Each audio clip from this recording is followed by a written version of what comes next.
તો રાજ્યભરમાં આજે સાર્વત્રિક વરસાદ રહી શકે છે। ભારે પવન અને ગાજવીજ સાથે વરસાદ રહેશે। વરસાદને લઈને હવામાન વિભાગ દ્વારા આગાહી કરવામાં આવી છે। અમદાવાદમાં મધ્યમ વરસાદની હવામાન વિભાગની શક્યતાઓ, ત્યારે માછીમારોને પણ દરિયો ન ખેડવા માટે ખાસ સૂચના આપવામાં આવી છે। રાજ્યભરમાં વરસાદી ટ્રફ પસાર થતા વરસાદ રહી શકે છે। દક્ષિણ ગુજરાત અને સૌરાષ્ટ્રમાં પણ ભારે વરસાદ રહેશે।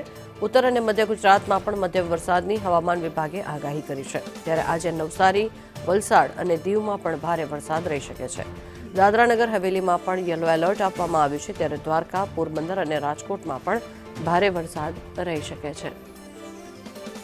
આ તરફ સુરેન્દ્રનગરમાં પણ ભારે વરસાદની આગાહી કરાઈ છે। ત્યારે ભાવનગર અને બોટાદ સહિત પણ ભારે વરસાદની શક્યતાઓ।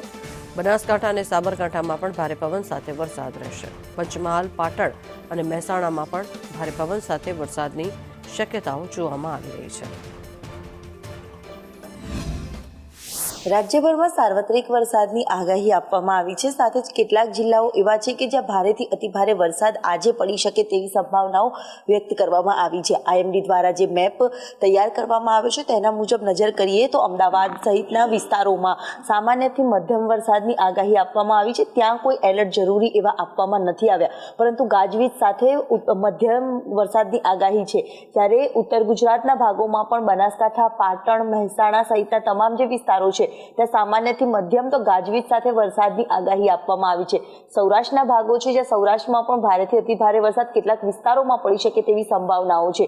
જ્યારે બીજી તરફ દક્ષિણ ગુજરાત જે દરિયાઈ કાંઠાનો વિસ્તાર છે કે જ્યાં ભારેથી અતિભારે વરસાદ ગાજવીજ સાથે અને પવન સાથે પડી શકે છે, જેને વરસાદની આગાહીની સાથે યલો એલર્ટ છે તે દક્ષિણ ગુજરાતમાં આપવામાં આવ્યું છે। જેમાં કેટલાક જિલ્લાઓ છે કે જ્યાં ભારે વરસાદ, જેમાં સુરત, તાપી, ડાંગ, વલસાડ, દાદરાનગર હવેલી, દીવ સહિતના તમામ જે વિસ્તારો છે ત્યાં ભારેથી અતિભારે વરસાદ પડી શકે તેવી સંભાવનાઓ જોવા મળી રહી છે। આવતીકાલે પણ વરસાદી સિસ્ટમ બે સક્રિય થઈ રહી છે, જેના કારણે વધુ વરસાદ રહે ગુજરાતમાં તેવી પણ સંભાવનાઓ જોવા મળી રહી છે। જો કે માછીમારોને 5 દિવસ સુધી પવનની ગતિમાં વધારો હોવાના કારણે દરિયો ન ખેડવા માટેની પણ સૂચના છે તે આપવામાં આવી છે અને સાર્વત્રિક વરસાદ 7 દિવસ રહેશે તેવું અનુમાન હવામાન વિભાગ તરફથી કરવામાં આવ્યું છે।